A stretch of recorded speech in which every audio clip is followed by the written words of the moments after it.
After the American Civil War, it was decided that newly emancipated slaves needed their own land to secure their freedom. An order, Special Field Order Number 15, was issued setting aside 400,000 coastal acres of land for black families. The order stipulated that each family shall have a plot of not more than 40 acres of tillable ground. The order also explicitly stated that no white people except military officers and soldiers detailed for duty would be permitted to reside in this area that had been set aside for black people. In addition, a provision to provide them with mules to work the land was later added. Unfortunately, this provision was almost immediately reversed.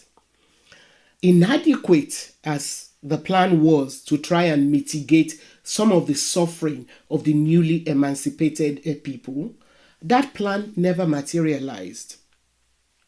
It later became known by the popular phrase 40 acres and a mule, which Spike Lee adopted as the name of his production company, I believe to remind people of the unfulfilled promises to his ancestors.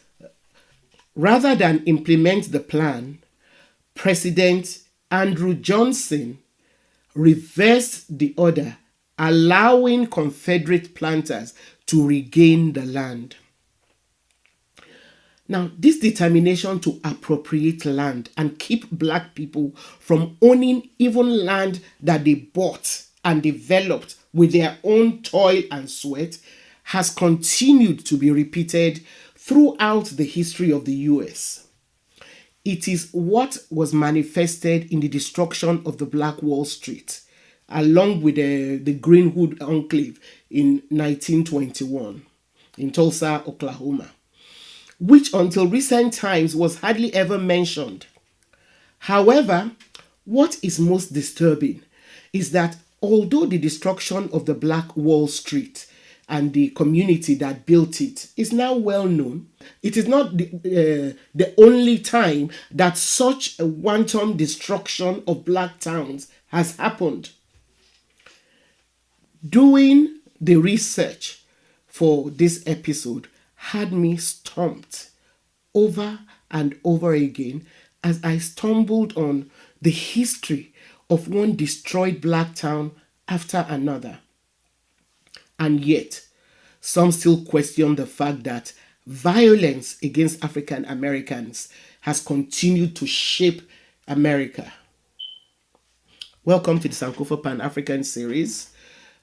Please support us through Patreon and by buying me coffee so we can continue to bring you this series. Subscribe if you've not done so. And please turn on your notification button so you know when we have new episodes. Please share our videos with all your contacts. According to William A. Darity Jr., an African-American economist who collaborated with A. Kirsten Mullen, a folklorist, to co-author From Here to Equality, Reparations for Black Americans in the 21st Century. Over 100 massacres took place between the end of the Civil War, the American Civil War, and the 1940s alone. So where does one even start? Please check out our episode on the destruction of the Black Wall Street because I will not be going over that in this episode. Well, I guess Central Park in New York is as good a place as any to start. It is probably not news to many that a black community known as Seneca Village was displaced to build Central Park in New York. According to Central Park Conservancy, Seneca Village came into existence long before the American Civil War in 1825. So it came into existence in 1825 when landowners in the area subdivided their land and started selling it in plots. About half of the land parcels were bought by African Americans. Seneca village was located along what is now Central Park's perimeter from West 83rd to West 89th Street. By 1855, the village had grown with about two-thirds of the residents being African Americans. The other one-third was made up of poor Irish immigrants and poor people of German descent.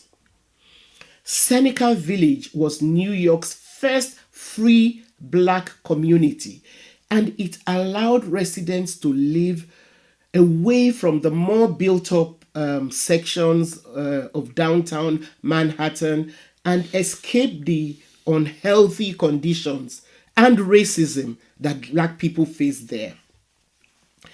It was a thriving community.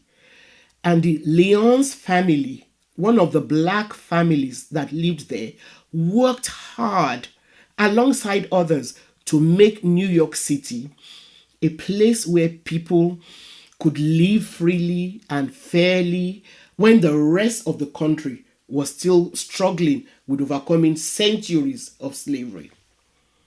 The Lyons were not just property owners in the village, they also ran an underground railroad station.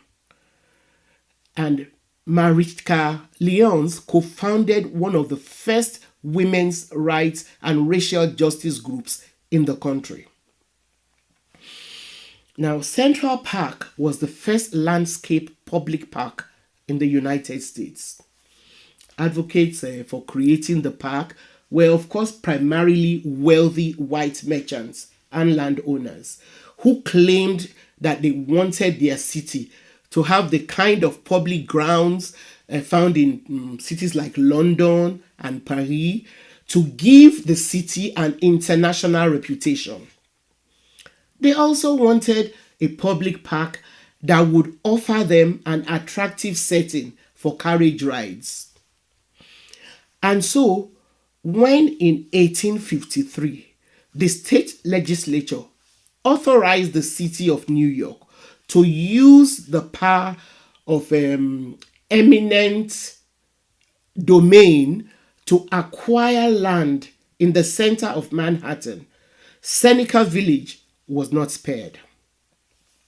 All the residents were required to leave by the end of 1857. But those who tried to cling on to their property had them destroyed during the New York draft riots in 1863. When the anger of the white working class New Yorkers over a new federal draft law during the Civil War sparked 5 days of some of the bloodiest and most destructive rioting in US history. The riots gave white workers license to physically remove blacks, not only from work sites, but also from neighborhoods and leisure spaces. The rioters, particularly the poor whites who had lived in Seneca Village alongside black people, used it as an excuse, an opportunity to express their hatred for the blacks and assert their superiority over them. The Lyons family, like others, were forced to flee the neighborhood. They were a bit luckier than most in that they were able to gather up a few belongings that they could carry with them. However, the moment they fled the city was the last time they ever resided in New York City.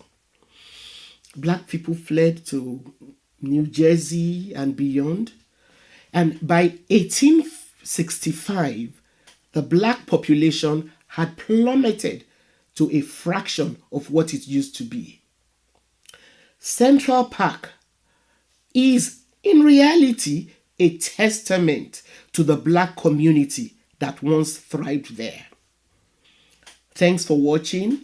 Please support us through Patreon and by buying me coffee so we can continue to bring you this series. Subscribe if you've not, and turn on your notification buttons.